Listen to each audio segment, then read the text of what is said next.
Podcasts, the audio frontier. These are the episodes of the Great Pop Culture Debate. Its mission? To explore strange new decisions, to seek out characters that give us life, and to boldly go where no man has gone before. And when it comes to at least half of this panel, strange men have boldly gone pretty much everywhere. So, now that I've sufficiently scandalized the ghost of Gene Roddenberry, let's set our phasers to stunning as the Great Pop Culture Debate tries to determine who is the best Star Trek crew member ever. I'm a doppelganger from a parallel universe where everyone is evil and has a beard. Here, that just got me werewolves on scruff. I'm your host, Mirror Eric Rezsnyak. The real Eric Rezsnyak is dead. Please welcome my panel of Pataks. We'll wait. Call him the Borg Queen because resisting his arguments would be futile. It's Derek Mekita. You know, I would add your biological and technological distinctiveness to my own, but honestly, it's not worth the nanoprobe. It's not, but I do put the ass in assimilation, Hunty. So next up, it's Jim Czadzeck, who assures me that there are 4 lights. Right, Jim? Maybe there's 5. Damn it. I'm a podcast host, not a torturer. Wait, Eric, did you put me in this podcast just so you could make damn it Jim jokes? I didn't not ask you in this podcast so I could make a damn it Jim joke. You can trust our next panelist with your Latinum anytime. It's Michael Schwarz. Rule of acquisition number 1, once you have their money, never give it back. Oh, I thought the rule was get the money before you take your top off. Is that not correct? It's the money's on the dresser. Oh, okay. I never followed those rules anyway. And finally, the result of a freak transporter accident that crossed regular panelist Joel Boedecker with a mouth-breathing basement dweller. Please welcome to the panel guest trekker Nick Boedecker. Actually, Eric, it is I who puts the Boedecker in Joel Boedecker.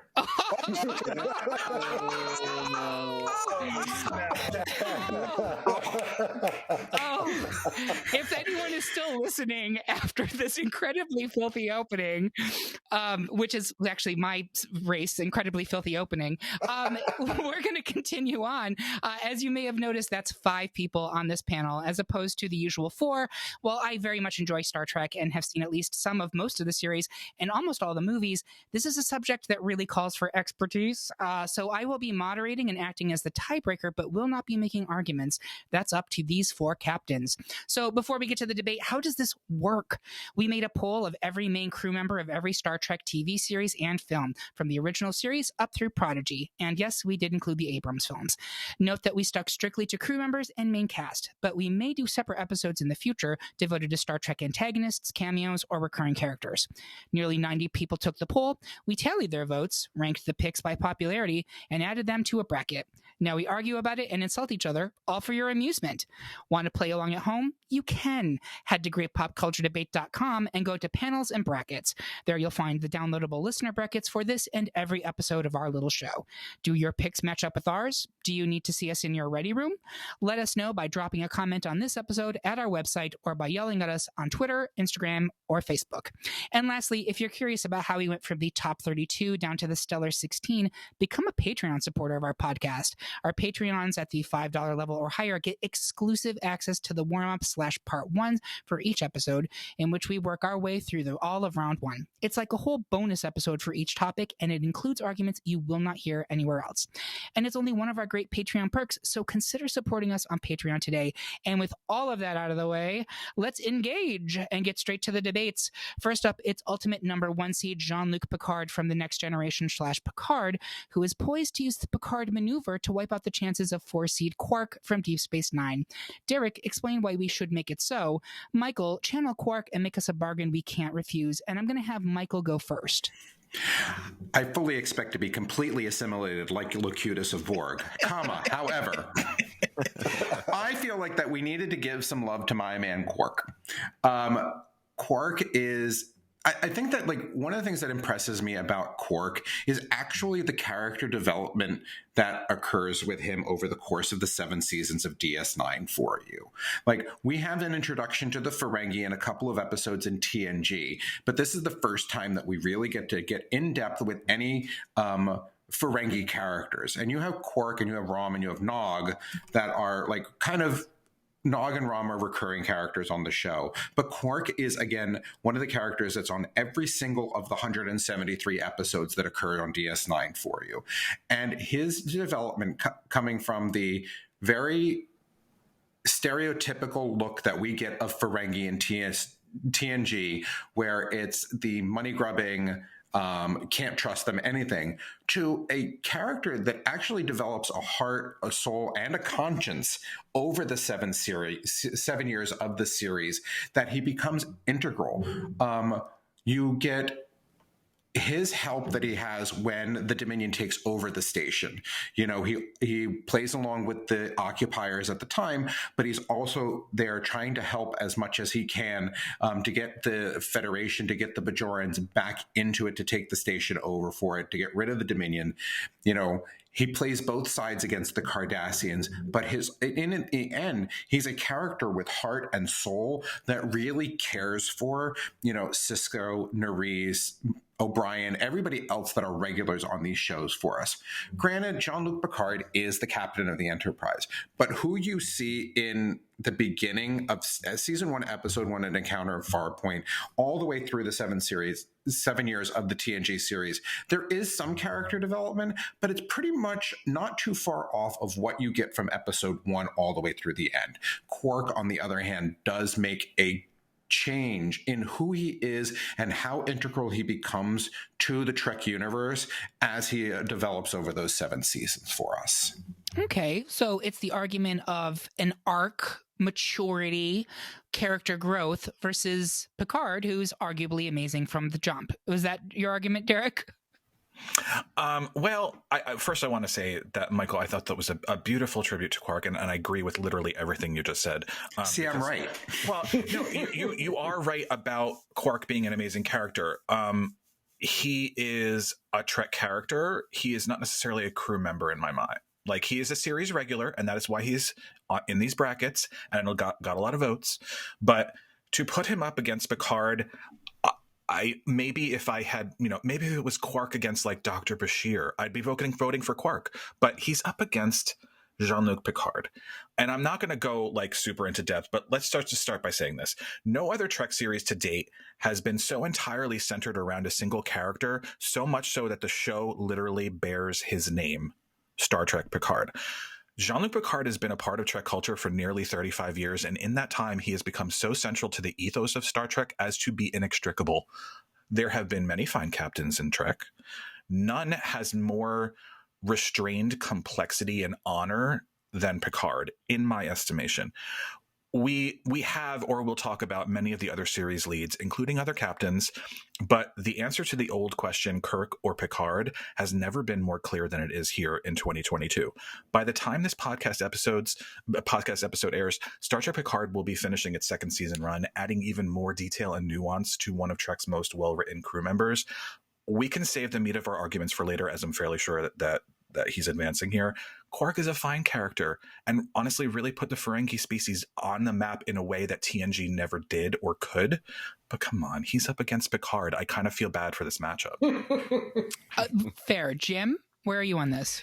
I kind of agree with all of that. You know, I agree with Quark's growth, but I don't see him as much as a crew member. And come on, he's against Picard. Yeah. So, yeah. Nick? I second and third everything that's been said. Quark is you know, he took the Ferengi race from a kind of a crude caricature to something much more sublime, but he's up against Jean-Luc Picard. Do we need to say anything more? Like, I don't think we do. Okay, I get it, Locutus. I get it. With that being said, we will be advancing Jean-Luc Picard to round 3. Next, the Doctor from Voyager, a 2 seed, currently has the prescription to advance to round 3, but Nick wants us to stay bonded with Jadzia Dax from Deep Space Nine, a 3 seed. Jim, explain why the hologram Doctor is a gem. Nick, argue why we should double our pleasure with Jadzia, and I'm going to have Jim go first. All right. I think it's interesting that the Doctor and Jadzia are paired up against each other because they're both explorations of personal identity and personhood. You know, if Dax's identity is the combination of her past lives and personalities in her new host body, pulling on those different voices to some extent, like us managing different parts of our own personalities and our needs. The Doctor also explores the concept of personal identity as he grows from a program to developing his own personality, his wants, and his needs as a living being. The thing I think that's really interesting about the Doctor is that he started as a stripped down Dr. Zimmerman clone, but grew to be a unique individual based on his experiences and interactions with others. It's a long exploration throughout the entire series of nature or nurture over the course of the series. And I think that's kind of an interesting exploration throughout, when we're used to these episodic, episodes, they were really exploring his character over the arc of the entire thing. I think perhaps the best aspect of his character is the fact that he grows so much, while DS9 is celebrated as being the show that kind of did that. I think the most, the sense of place and exploring character development. I still think the Doctor is still a better exploration of that for that specific character. And also just kind of thinking in the writer's room aspect, they limited him so much at the beginning. He had to be in one room. He had no bedside manner. He can only exist in that space, and he's uneasy with what has happened to, that he's been running for so long. And to have him, to be stuck to make a character likable, even though he's not likable, and to make you kind of enjoy his progression throughout the entire series, I think is quite a feat. All right. And it occurred to me when you were describing him, they're kind of doing a similar thing right now on Discovery with the ship who's gaining sentience. Yes. Zora. Yeah. Yeah, Zora. Thank you. I couldn't think of the name. Well, Nick, why don't you talk to us about Czadzeck? So this is a tough one. The Doctor is a wonderful, lovable character, and he makes the Voyager that much richer by being present. I think my central argument about Czadzeck goes back to the idea of DS9 being a really tight ensemble where you pull one character out and the whole thing falls apart, which I think Trek kind of did. DS9 kind of did when Czadzeck was killed. Spoiler alert. But the Doctor is as great a character as he is. I think Voyager would have continued on in his absence. But it's a hard one because you're absolutely right, Jim. That both characters are true Trek in that they are an exploration of what it means to be human, what it means to be a sentient creature, and both very high concept sci-fi character explorations, and they both do a wonderful job. Both actors do an amazing job of taking what the writers have thrown at them in terms of Robert Picardo, just outside of Trek, Robert Picardo is one of my favorite people. Yes. He's involved with the Planetary Society, which is one of my favorite space, real life space exploration organizations. But he shows up in Stargate, which is just awesome. I'm happy with letting him win. But I just think that, I guess it's just my bias towards DS9. I just find the characters of DS9 just all individually a little bit more compelling and important together than really any individual Voyager character other than maybe Janeway. Okay. I think you pull Janeway out of that show, the entire thing falls apart. You could pull some of the other characters out, and I still think you would be okay. DS9, poor Harry. Yeah, right, poor Harry. But you pull Czadzeck Dax out of DS9. That relationship she had with Cisco, and it's just, it's really hard. It's really hard to see how she. And frankly, we did see it. We saw how the show suffered without her. So yeah. Derek, your vote on this one. For those of you who are Patreons, you heard me argue, but for Czadzeck in the first part, I love Czadzeck as a character. I think she's incredibly complex and probably one of the best written female characters in Trek. I hear what's being said about the Doctor. For me, Voyager comes down to three main characters, and to me, it's less of an ensemble in that way. And those three main characters are Janeway, the Doctor, and Seven of Nine. Like if those three were removed from the show, the whole thing would just completely collapse. out of its own void. And that's no knock against the other actors in Voyager's ensemble. I think they're lovely. I just don't think that the writing was very good for a lot of the other characters. So for this, I give it to the Doctor because I do think he is integral to the success of Voyager as a series. Okay. Michael, how about you? I'm actually back on the fence on this one. So I know I voted for the Doctor the first time around, and I do love the Doctor. And I think that I agree that he is integral to advancing a lot of the storylines, in the exploration of self and like his discovering his identity and becoming a sentient individual during the course of that. But at the same time, I think that like the argument about how integral Czadzeck was to DS9, like the same arguments that I made in the Patreon episode about Odo and about Kira Nerys, I think that's the thing, is that was such a perfect ensemble cast that the change of any one of them really makes the whole thing suffer. And again, we see that in season 7 from the transition from Czadzeck to Ezri for it. And it's really challenging hearing the other arguments that the other panelists make as to figuring out who really is like more integral to Trek as a whole. The Doctor, his character has repercussions outside of Voyager for it, where they were trying to, when they replicated his program back in the Alpha Quadrant, and it didn't work. So all of his copies became dilithium miners, and the whole argument about like, what does that mean? Giving that sense of self and what legal rights do they have? And then you have Czadzeck and the Explorer, like all of these previous Juron and Curzon and all the other previous hosts that had the Dax symbiote. I hate to say it, but Eric, I'm going to make you work for your money, and I'm going to switch my vote over to Czadzeck and make it a tie. Well, you know what, Michael, before you switch your vote, let me just put it this way.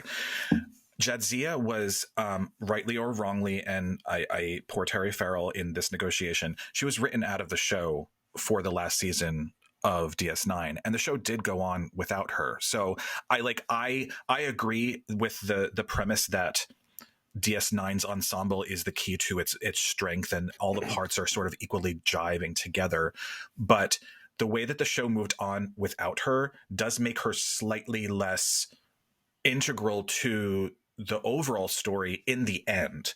I don't agree with her removal from the show, and I do think that Nicole DeBoer did an excellent job with Ezra in season 7, but they did get rid of Czadzeck, and to me that weighs a little bit. It does, but I think that in the end, season 7 suffered for that choice that the writers made. It did. And I think that speaks to the integralness of Terry Farrell and of the Czadzeck character. I think that like if they had not done that, season 7 would have been different. Yes, you would have had to remove the whole storyline of Worf's suffering and acceptance of his suffering and his acceptance of the death of his love, kind of stuff. Like Worf finally finds love, and that's like we're going to save some of those arguments when we get to Worf, but.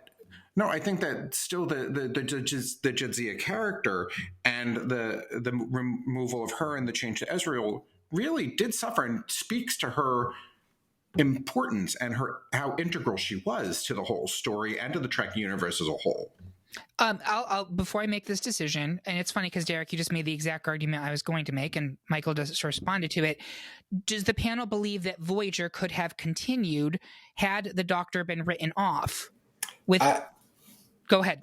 I'm sorry, I didn't mean to speak up. No, yeah, go ahead. I'm struggling with the idea that the Doctor was an integral character to Voyager. Don't get me wrong. I especially in the later seasons when he grew and became frankly a more interesting character than he was in the beginning. I don't feel like he was really the emotional center of the show. I think Janeway, I think there's a better argument that 7 of 9, when she came along, became kind of the emotional heart of the show. Yeah, agreed. That relationship between her and Janeway, he kind of stood alone to me. He didn't really develop. his relationships that he developed with Captain Janeway and with Jaco, he didn't really develop strong relationships with those characters so much. Yeah. He developed strong relationships with Seven, but like his growth was more of an individual growth as opposed to a growth into the crew. Like he sort of grew himself alone. He had help from the outside here or there, but it was mostly like his own self-exploration. I don't feel like he really developed strong bonds with the rest of the crew, other than a couple of notable examples. Like that's valid, right? Valid. And I think if you want to compare apples to apples, like if we had removed the Doctor from season 7 of Voyager, I don't think that we have a massive change in the feel or the heart of the show like you did with the removal of Jadzia. Yes, absolutely. So with that, Jim, do you agree with that assessment?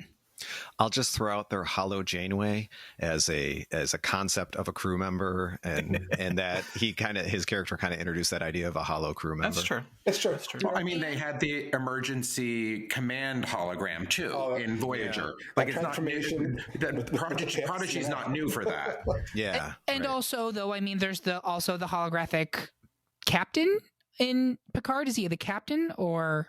So he's a real person, but that he's got all these other versions of him that the ship has produced. That's which I love. I love that whole thing. It's brilliant. So with those arguments, I do think that the compelling argument for me is that ultimately the removal of Jadzia actually impacted the final season of DS9 in a really profound way. And if you removed the Doctor from the final season of Voyager, it probably would not have impacted the show. So I am going to go ahead and move forward Jadzia there. Wow. They were good arguments. Well done, everyone. And I'm sorry for the Doctor team. It went from a majority to a switch. It really did. That's impressive. It did. Yeah. It does happen. Next, we have 2 unanimous decisions as Data from the Next Generation, a 1 seed, fractured the chances of Bones McCoy from the original series and his crewmate Worf from the Next Generation. DS9, a 3 seed, sent 2 seed William Riker off with a sad trombone sound. And 2 more unanimous victories. First by Captain Catherine Janeway from Voyager/Prodigy, a 1 seed who already beat Captain Kirk in round 1, who blindsided Geordi LaForge from TNG, a 4 seed, and Karen Nerys from DS9, a 3 seed, who sent Voyager 7 of 9 back to the Borg cube. And this is highly illogical, another unanimous decision by the panel, as Mr. Spock from the original series, a 1 seed, easily advanced over Mighty Morphin Space Ranger Odo from Deep Space Nine, a 4 seed. Finally, in round 2, it's a Deep Space Nine off, as 75% of the panel is pushing for Benjamin Sisko, a 3 seed, to take control of the station, but Nick prefers Miles O'Brien, a 2 seed. Derek, do it again. He did it once. Can he do it again? Derek, why are you sticking with Sisko? Nick, explain why we shouldn't give O'Brien the Irish goodbye, and I will have Nick go first. So once again, I'm standing before 3 folks opposing me. What can you say about Miles O'Brien? I mean, he is the ultimate underdog character. He is the ultimate working man, everyday guy that you see him suffer over and over and over again, and you just want him to you just want him to win once. He did. I mean, I was reading this article about the hardships of Miles O'Brien on StarTrek.com, and it's literally like listing every terrible thing he's gone through. He was nearly killed by a biogenic weapon. He was replaced by a replicant. He was framed and imprisoned on Cardassia. He was killed and replaced by a future version of himself. He was mentally imprisoned for 20 years. He was stuck with a Paul Wraith possessed wife. He was berated by James T. Kirk when he went back in time. I mean, it just goes on and on and on. He was forced to raise a feral teenager in the episode Time's Orphan. Remember that? Who has raised a feral teenager? Right. I mean, it just goes on and on and on. It's a really interesting and very unique example of a character that started off being at the periphery on the sidelines, not really someone that we were supposed to pay much attention to, becoming such a, and this goes back to the idea, and here's the thing. Benjamin Sisko, any character in DS9, including Miles O'Brien, you pull out, you break the ensemble. And Benjamin Sisko, he was the beating heart, quite literally, of that show, in the sense that, he was the emissary of the prophets. And without the emissary of the prophets, everything about DS9 falls apart. Nick, don't make my arguments for me. Do listen. This is a tough one. This is a tough one because there is not a character, with the possible exception of very early Julian Bashir. There isn't a character on DS9 that I don't like and want to watch over and over and over. Yeah, and it goes with Benjamin Sisko. Every character on DS9 is a character I love, but there's just something about the scrappiness of O'Brien, and it's very popular now in Trekdom to sort of celebrate O'Brien, and he even showed up as a statue, a statue remembering his greatness at the end of a Lower Decks episode recently, because I think. This kind of goes to me. It kind of goes back to in the Patreon we talked about Riker versus Saru. I think Trek sort of favors the underdog in a way. I think Trek, the Saru is kind of an underdog, especially against Riker. With this one is tougher because Benjamin Sisko had his own terrible struggles. And again, having a black captain, at the center of DS9 was extremely important. Miles Bryan is a straight white guy, even if he is an underdog, and a ginger. Don't forget that part. I mean, and Colomini is just wonderful, and he's just a delight. And brilliant. This is one where, like, if I lose, I'm going to be okay with it because it's DS9, and DS9 is just great no matter what. Well, good, because you're going to lose. Yes, exactly. But I wanted us to talk. I wanted us to make sure that we gave Miles O'Brien his due. We gave him his day, his moment in the sun, because he deserves it, even if he does end up losing here. So Derek, talk to me about Benjamin Sisko. Well, I'm not going to go and say anything against Miles O'Brien because hasn't he suffered enough? And honestly, like, when I think about like the pantheon of Star Trek engineers in the whole property, Miles O'Brien is actually more deserving of the miracle worker title than even Scotty. 100%. Because he had to take over that Cardassian piece of shit and turn it into solid Latinum. Okay, so he knows what he's doing. So let me just talk about Sisko for a second. So I am someone who is ride or die DS9, and Sisko is far and away my favorite series lead character. And it may be controversial to say, I don't know that we'd have the complexity that we saw in Captain Janeway's writing were it not for the morally gray space that Sisko occupies in Trek. Now think about that while I'm still speaking. He's seen tragedy and never quite overcome it. He's had his fate predestined by wormhole aliens and come to accept that he has a higher cosmic role to play. Sisko never shied away from making the hard decisions. We see it time and time again in the fantastic writing of DS9 over 7 seasons. Q shows up to once again play the trickster. And what does Sisko do? Punch him in the fucking face is what he does. Which he deserves. Yes, amen. And you know what? Early in the DS9 writing, there was this whole storyline about the Maquis. And the Maquis was an interesting plot device because it's sort of, again, spoke to this morally gray area. Like, you could see why they have a case, but also how they're taking it too far. And when the Maquis took things too far, he crosses all sorts of lines to neutralize the threat that they pose to the greater peace. He will forever be a groundbreaking character for Trek as its first minority lead. He's a loving and devoted father to Jake. He's devoted to the ideals of Starfleet, but he'll also bend those rules when necessary to achieve the higher objective. Sisko is a man who is constantly dealt shitty cards, and we, the audience, come up aces in seeing him claw his way back. He projects the strength and honor of Picard while not being afraid to get a little tough love frontier cowboy in the style of Kirk. And even apart from the writing, he could be played by no one else but Avery Brooks. That man is a master of his craft. He is a jazz musician in actor's clothing. And that's all I'm going to say about Sisko. All right. Jim, where are you on this one? I agree with all of that. I think that O'Brien, if we're talking about best crew member, I mean, he defines a crew member kind of in the lower deck style to some, not that far down, but like from running the transporter pad all the way to everything he did on DS9. He's done a lot in the running of the ship or the running of the station. But I also agree with the Sisko kind of being the better pick here as well. Michael. What Derek said. Okay. Michael, it's opposites day. I know. You're making up for all of your horrible decisions of Game of Thrones. Well, you know what? That was my first podcast episode. I get a mulligan on that.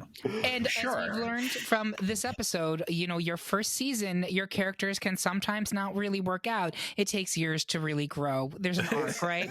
So I'm just joking. You were great from the beginning. So that being said, Benjamin Sisko will advance. Sorry, Nick. Miles O'Brien is we're teleporting him off the pad. That's and right. that is it for round 2. We're going to take a quick break and fire up the Spore Drive, which will absolutely not create any technological continuity problems whatsoever. We will be right back. Black alert.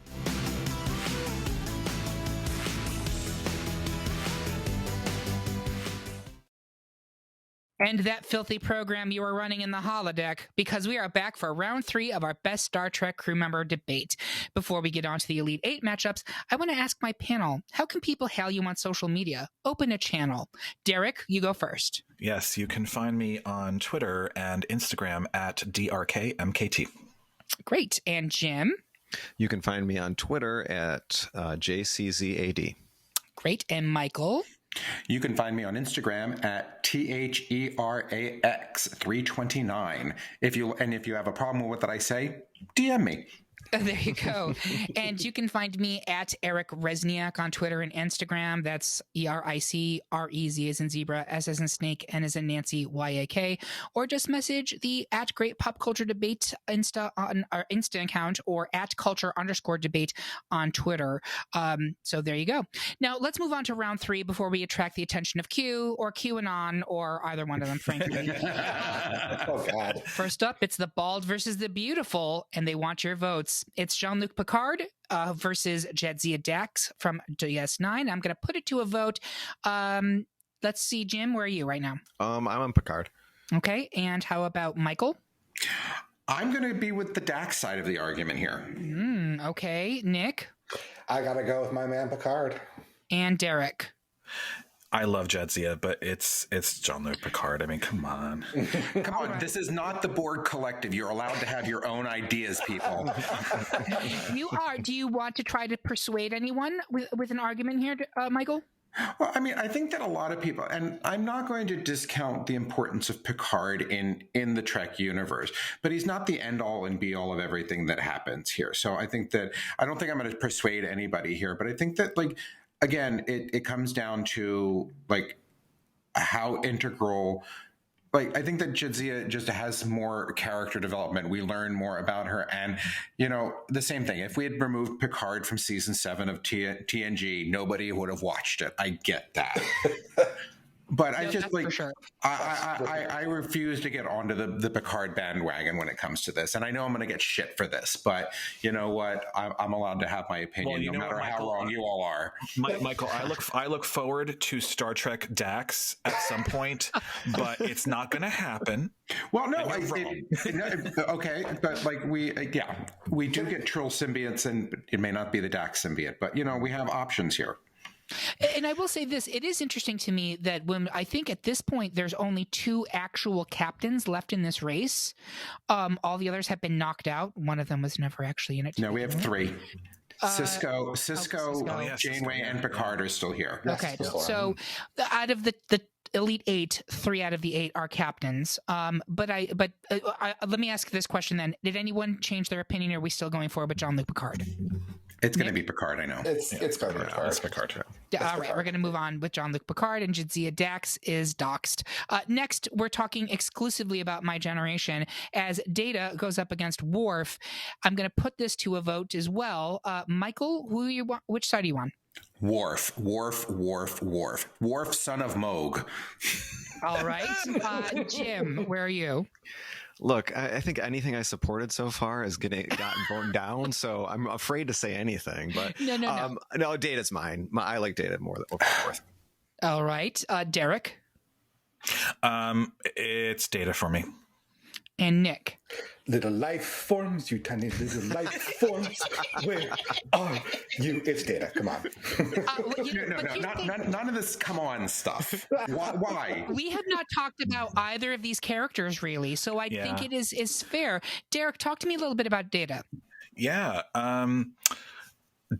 Data is one of the most beloved crew members in Trek for a good reason.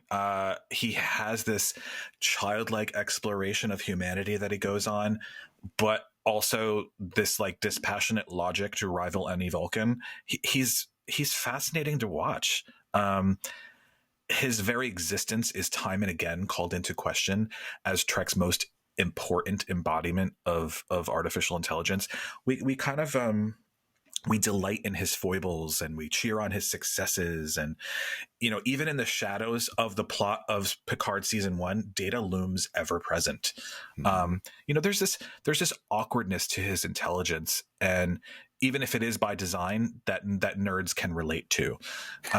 You know, even though he exists without emotions of his own, right up until the TNG movies, his striving to become more emotionally intelligent is always a part of his story, which is very interesting. He just wants to be human so very badly.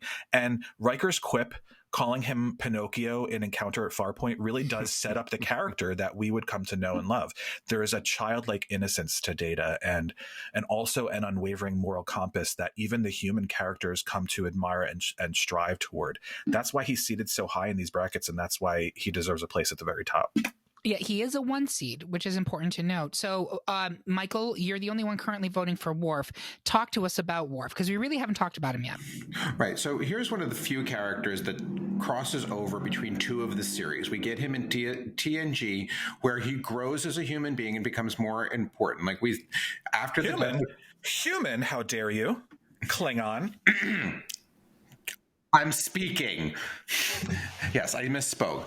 This is one of the few characters that crosses over both two series. You have TNG, where as a Klingon, you know, he starts to grow as a person with the death of Tasha Yar and his exploration of what it means to be a combination of two things. He's striving in his own right to find out who he is, a Klingon who was raised by humans and is an outcast in two societies for himself. You know, he's never he has these human behaviors that he was raised with after the death of his family at Khitomer, and his integration back into the Klingon Empire as he discovers more and more what it really becomes to do that. And then he struggles with this as well as he raises Alexander. Like, how does he really pass on these traditions that he never truly understood in practice and this culture of his own to his son, who he wants to be more Klingon, even though he sent him to live with his parents after the death of Alexander's mother. We cross that over then when he moves on to DS9 and he becomes a part of that show, and an integral part of that where he grows and his love of falling in love with a Trill, you know, his love for Jadzia, that he fights for the longest time, finally accepts, only to lose her, and the development of him as a character, as a Klingon, where he has to deal with this loss that her death was important in saving a lot of people and she died with honor, but he doesn't want to really give that up. He would still rather her be alive, sacrifice the honor that she had in death, sacrifice her spot in Tovakor so that he could have her back through all of this. It's not just one series, it's two, and the movies and everything else that you get Worf in, including talk of Worf coming back in these new series that we're talking about. So we are going to see more Worf in the future. Data's done.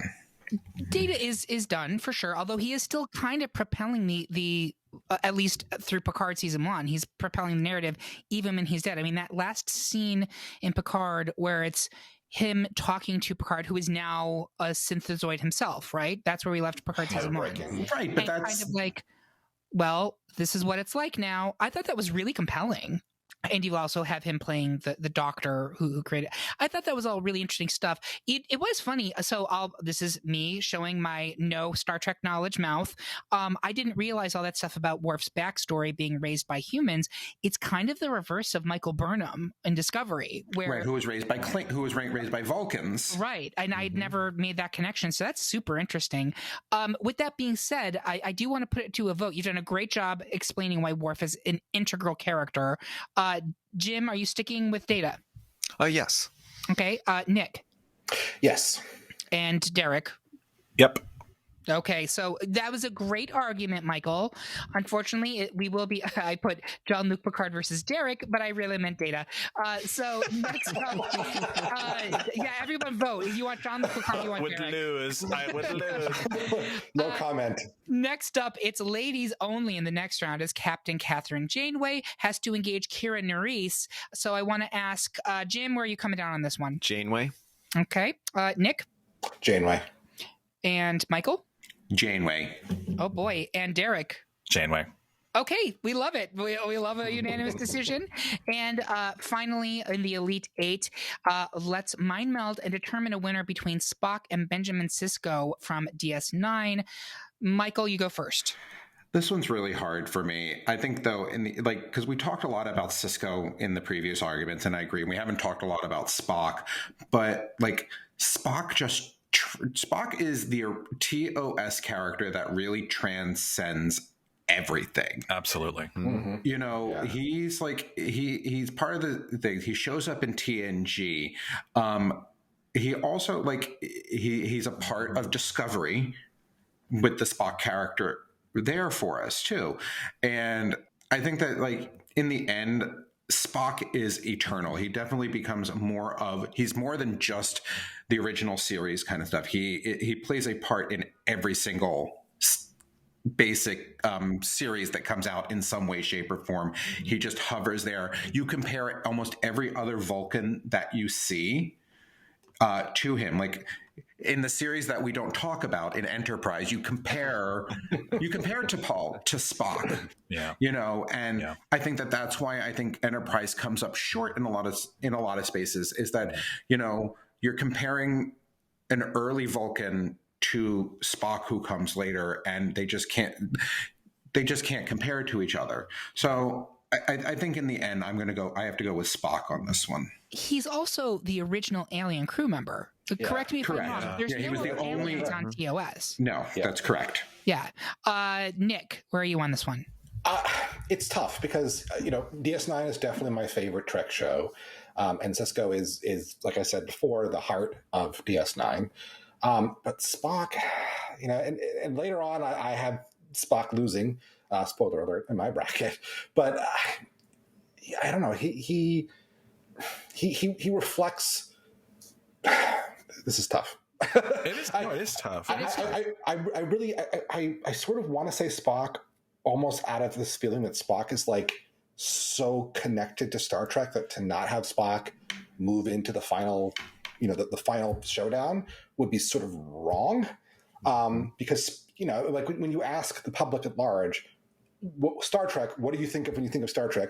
People will probably mention maybe, you know, Kirk and William Shatner, but like Leonard Nimoy and Spock, like more than anyone else or any character or actor are Star Trek, you know? And so it's just, and as much as I think Sisko is also an incredibly important part of Star Trek and how Star Trek evolved after Gene Roddenberry, you know, sort of lost control after he passed away, in a good way. I just, Spock is Spock. Yeah. I mean, live long and prosper. That is the like kind of tagline, right? Yeah. That's Spock. I'm going to go to Jim. Where are you on this one? I kind of agree with all that, and I feel that Spock's going to move on, so I don't want to take too much more from all of that. But I definitely think, you know, the thing that I love most about Trek, and is the idea that we're exploring our humanity through these characters. And I think he's a perfect example of that, one of the original aspect of that to some extent. And the ones that shine for me are the ones that help us as viewers kind of explore that. And he's always kind of working out that logic versus human side versus feelings versus how to deal with people, all those type of things.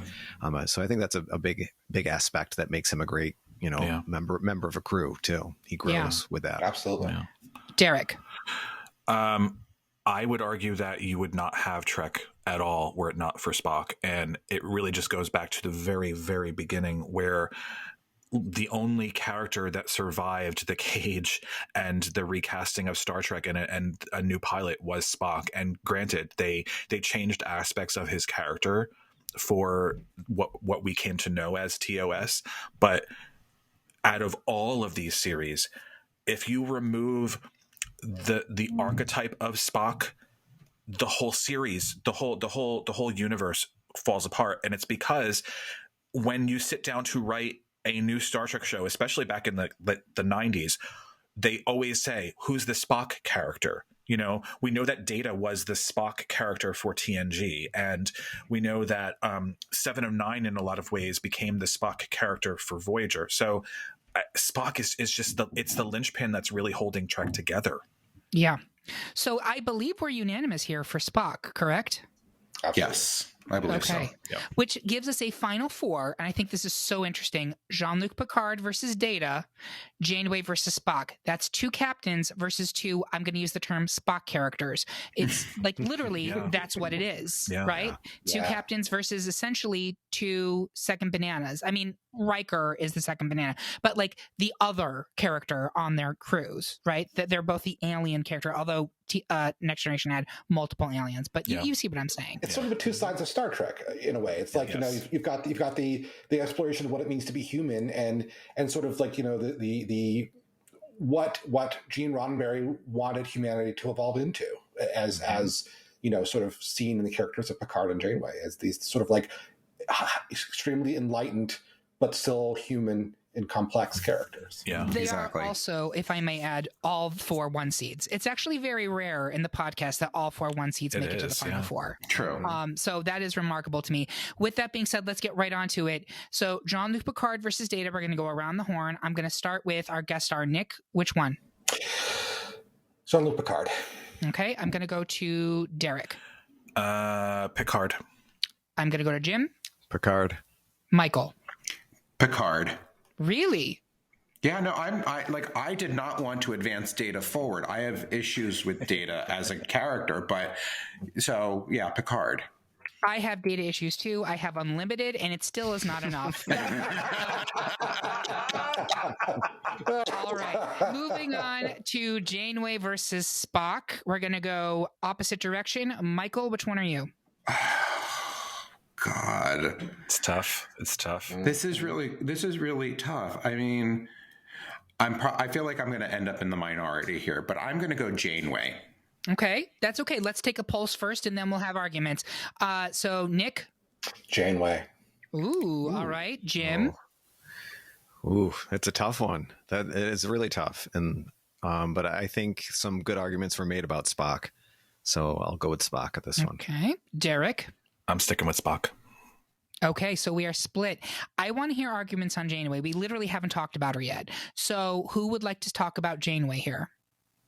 I would love to. If yeah, why don't you start, Nick, and I'll jump in. Yeah, absolutely. So, speaking of integral characters to the series in which they are a part, and also just in terms of groundbreaking characters,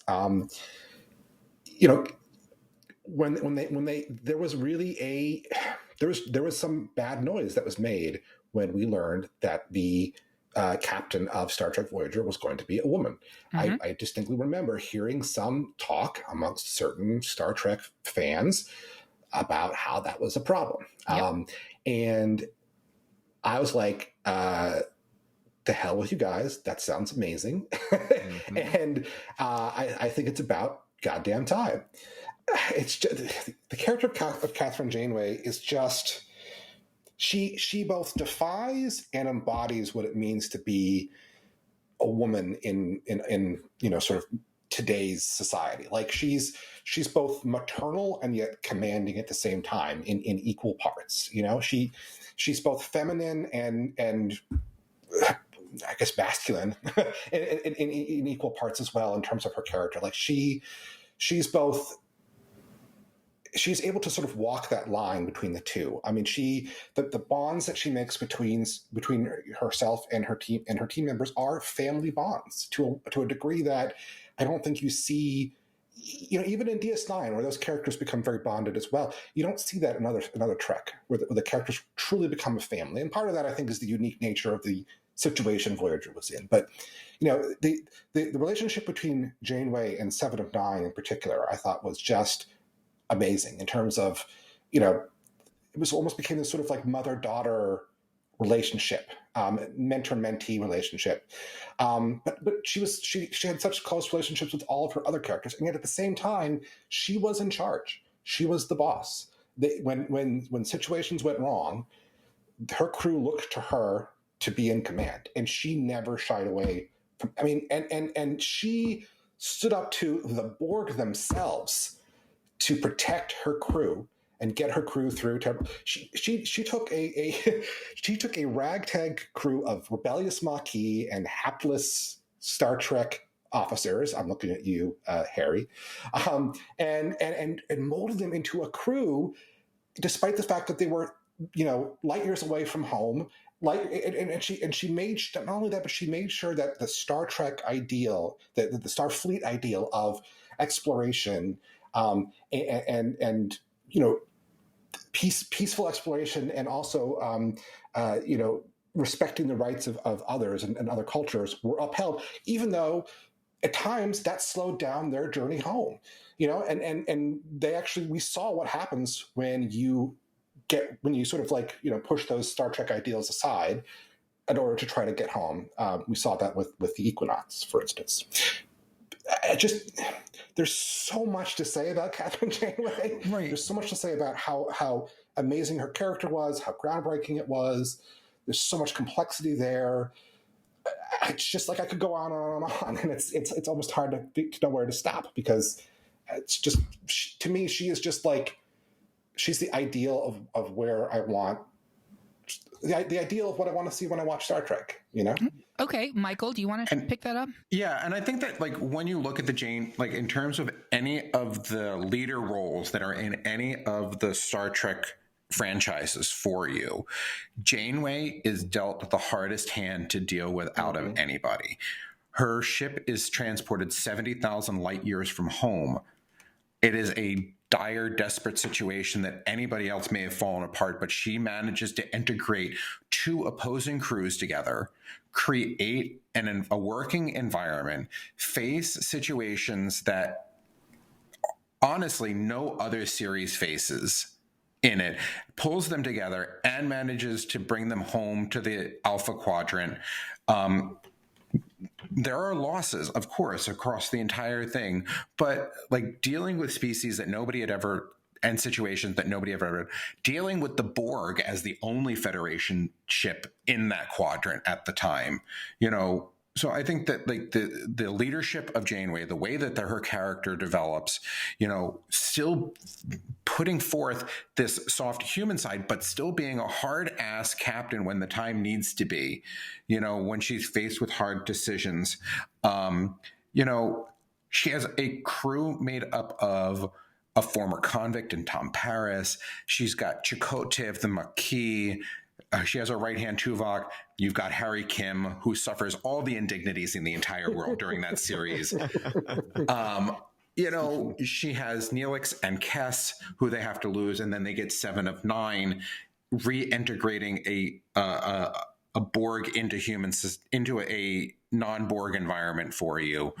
I think that what Catherine Janeway does is nothing short of a miracle in that season, and the way that the writers dealt with that and kept her, and the way that Kate Mulgrew as an actress really portrayed that and gave us both that hard and soft side of Janeway. I think is great. And now, we get her as the hologram in Prodigy. And, we know that there will be more of actual Janeway in season 2 of Prodigy for us as well. Oh, I did not know that. That's interesting. And can I just say before we move on, to what Michael was saying, like Janeway will literally move time and space. She will literally stand up to the ultimate threat in the Borg. She will beam herself into the Borg Queen's lair to protect her family, yes, and to get her crew home. Like that's the dichotomy right there. I mean, she will do serious badass things because of how much she loves the people that she's come to think of as her family on this ship. Big Ellen Ripley energy. Get away from her, you bitch. Oh my God, yes. I want to hear from Team Spock. Derek, Jim, what do you got? I'll start because I don't have as much, but I think that Spock has been there for all of it. And before we started, when we were kind of talking about when the survey was out, the results came back, and it's interesting how even still how the votes have been in this show, how it matches some of the things that have been brought out in new Trek, and even in the Kelvin timeline films and the more recent stuff. The franchise does know what the fans like, I think, to some extent. And I love that Janeway's in Prodigy as a separate being, I might argue. I don't think you can take Prodigy Janeway and count that as real Janeway. Just so. Well, no. Have you finished watching Prodigy? Yes, yeah. And in the end, we're going to get Janeway in season 2. Right. Oh, yeah, that's a good, yes, absolutely. So that'll be a fun addition there. Yes. I think it's just interesting, and I think it's interesting that, Spock is everywhere, right?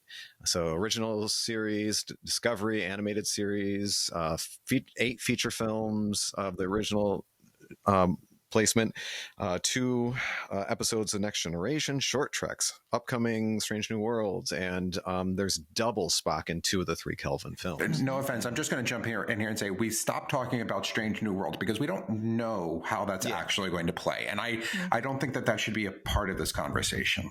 No, I think that just that's a character that is propelling new Trek still is the only reason I brought that up. But I think that he even created an alternate timeline, so we have more Trek. But I think that again, going back to that logic over emotion and constant battle for all of us is in our lives, I think, is a good thing. Another. Is there too much TNG in our final 4 if we get rid of him?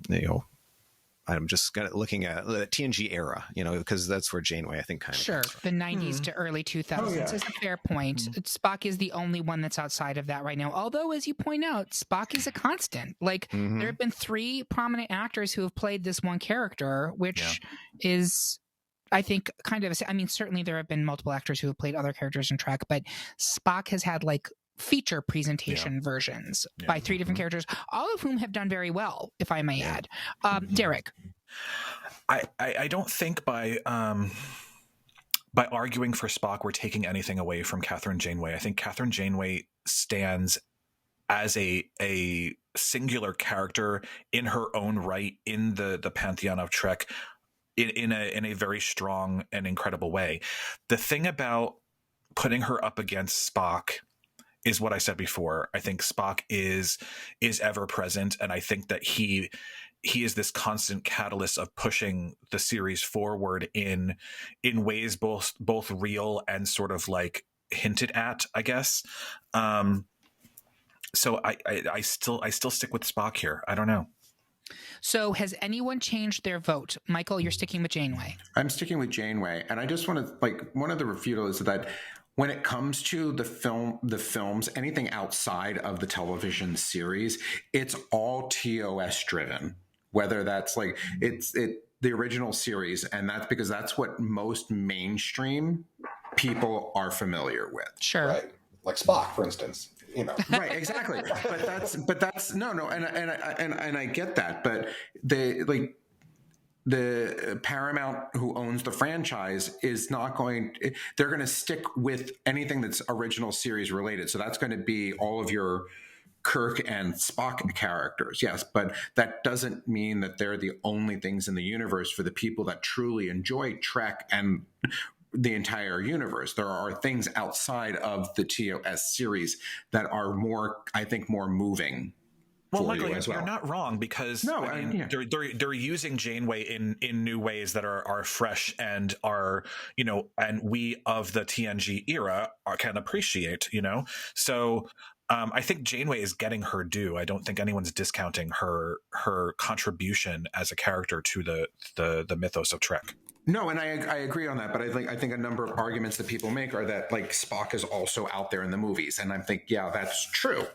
But that is just that because there's such a focus in the mainstream for TOS characters. You're making the commercial argument. It's a commercial, like the relevance. And if you look at the name of what this contest is, it's the best Star Trek crew member. Mm-hmm. And like what we're talking about is the character as what it means to be, what the character means to society versus the best actual crew member, right? Right. And like if you're just looking sort of in universe versus out of universe, right? So we're just looking in universe.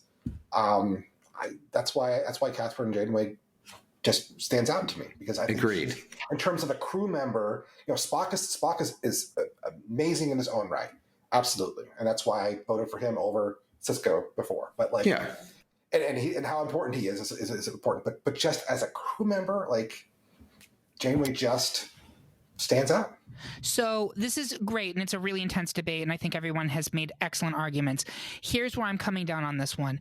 I hear what you're saying in terms of a crew member and the actions that they did. Janeway did some pretty Herculean stuff.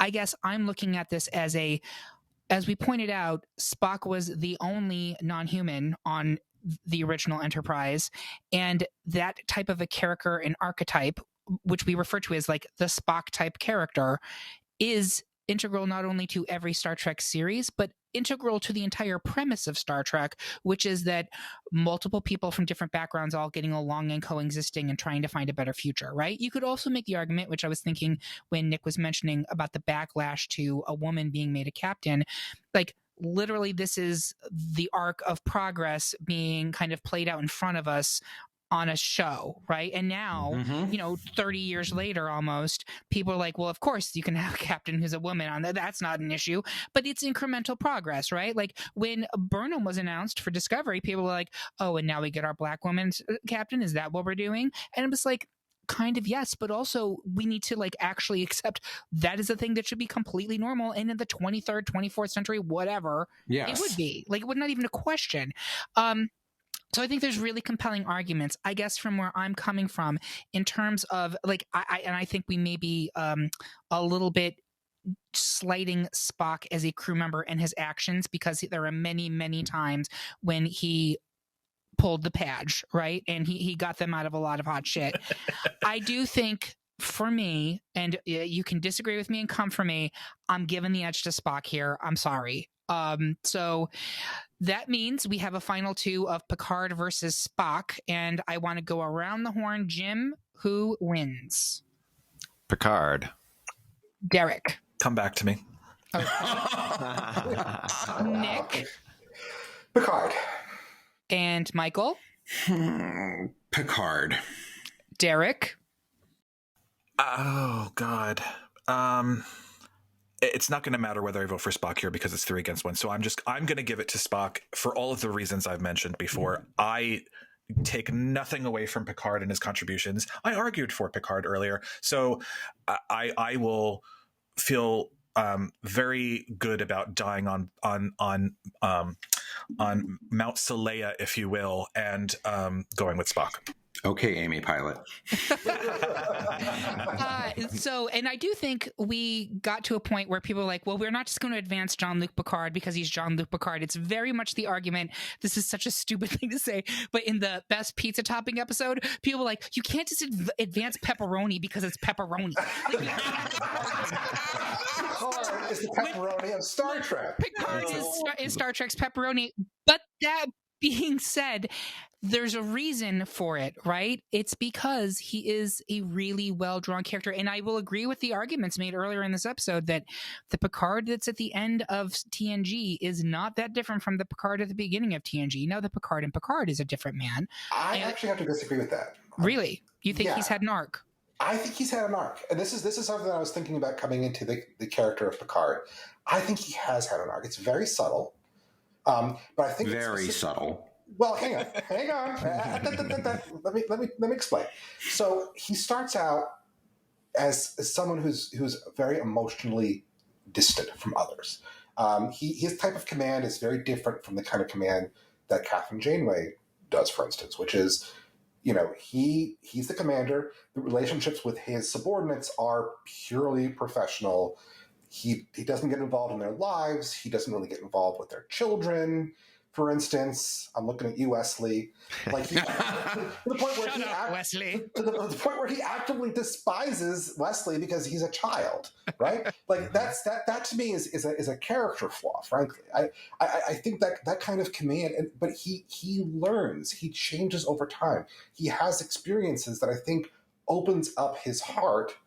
And I don't know if we're allowed to bring in non-canon references here. But I really like what happens in the novel universe, which they actually just erased from history because it conflicts with Star Trek Picard. Mm-hmm. In the novel universe, he gets married to Dr. Crusher and has a son.